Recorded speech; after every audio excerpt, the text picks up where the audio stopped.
Have you recently looked around? Just right now, there are probably millions of Indians swiping away on dating apps with hope. Apps like Tinder, Bumble, Hinge. But most of these people are about to feel completely invisible.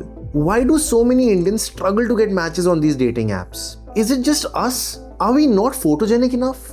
Are we not interesting enough? Or is something else going on? We thought about it, so let's talk about it.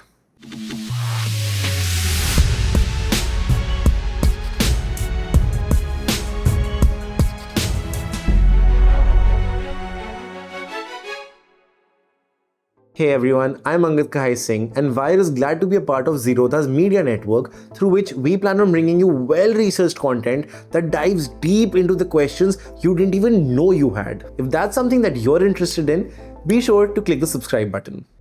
This right here is my dating profile and I'd like to believe that I'm reasonably presentable, or at least I was when those pictures were clicked. But the truth is my account barely ever got any traction. And it's not just me. I kept hearing the same stories from my friends, my colleagues, and basically everyone I know who's used these apps. So I decided to investigate. And what I found out wasn't just surprising. It was kind of infuriating. Because that feeling of rejection you get every time you use these apps, that's by design. So today I'm going to show you exactly how the system works and how you can potentially beat it. Let's take a quick look at some people like you and me. This right here is Rohan, a 28-year-old software engineer who's been using dating apps for about 8 months. Every day he swipes right around 15 to 20 times, but in all this time he's only received 7 matches. Most of them never even responded. This experience left him feeling invisible. It made him feel as if there was something wrong with him. Meanwhile, this is Priya. Priya is a 25-year-old marketing executive. She's had the exact opposite problem. Her matches flooded in, but the conversations were disappointingly shallow. Most messages were a simple hi or empty compliments about her looks, or people honestly straight up harassing her. The lack of meaningful engagement left her exhausted, and this often resulted in her ghosting other people. Then there's Arjun, a 30-year-old banker. He even took the extra step of paying for a premium subscription. He spent nearly 3,000 for 3 months. But the results were just as disheartening, leaving him questioning whether his investment was worth it at all. These stories aren't anomalies, these are the norm. And in smaller cities, it just gets worse. What's going on here? Is it all just about looks, competition, or is there something else at play? Something that we can't see, but something that sees us. Let's talk about the invisible matchmaker, the almighty algorithm. Most dating apps use a variation of what's called an ELO score, a ranking system that was originally designed for chess players. Except here, it's not rating your chess skills, but it's rating your desirability.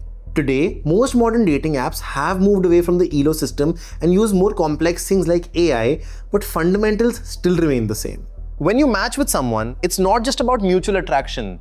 It's about surviving algorithmic judgment.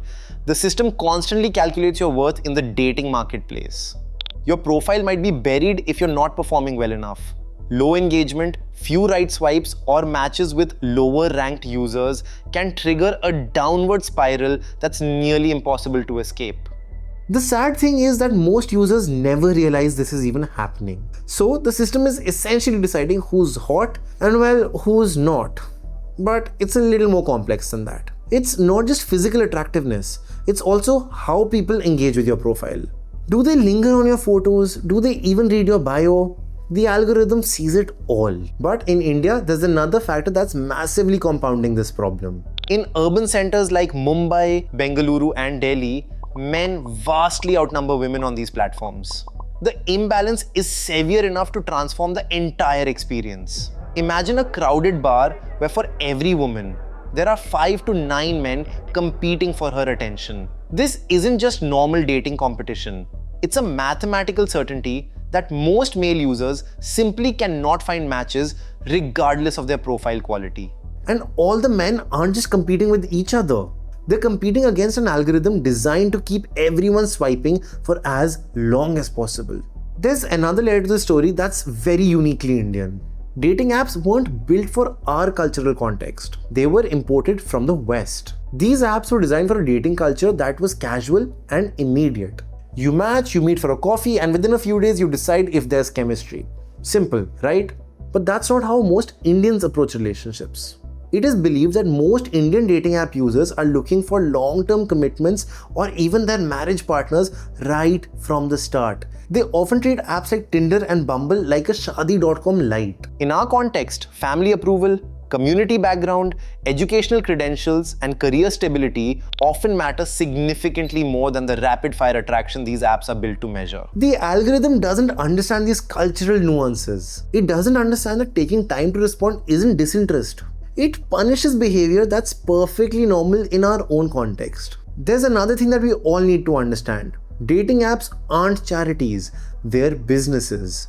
And their goal isn't necessarily to help you find love. Dating apps measure success not by how many relationships they create, but by how much time users spend swiping and how many premium features they purchase. The perfect user isn't someone who finds a partner and then deletes the app. It's someone who stays single but hopeful, who keeps coming back day after day, month after month. They're designed to keep you engaged, not to solve your problem permanently. Once you're in a relationship, you're no longer a source of revenue for them. Just think about it. Dating apps in India generated over 3,000 crores in revenue last year. That's not from people finding love. That's from people searching for it. Features like see who liked you, boost your profile, or rewind accidental swipes play on your insecurities and hope. They promise to fix the very problem that the app itself might be creating. The system isn't broken. It's working exactly as designed. And this system has created another very serious problem. Dating apps have become breeding grounds for scams and crime. Reddit is filled with harrowing stories from Indian users. Accounts of meeting someone who looked nothing like their photos, elaborate schemes to extract money, and even dangerous encounters that left victims traumatized. This atmosphere of distrust makes many potential users avoid these platforms entirely, while others maintain profiles but rarely agree to meet matches in person. At the end, here's what I want you to remember. Dating apps aren't rejecting you. They're running a calculated system that treats you simply as data. Your struggle isn't your worth, it's just an algorithm doing its job. And in India, where millions swipe nightly and the market rakes in over 3,000 crores every year, the game is rigged to keep you playing. But with all this knowledge, you can definitely play just a little smarter.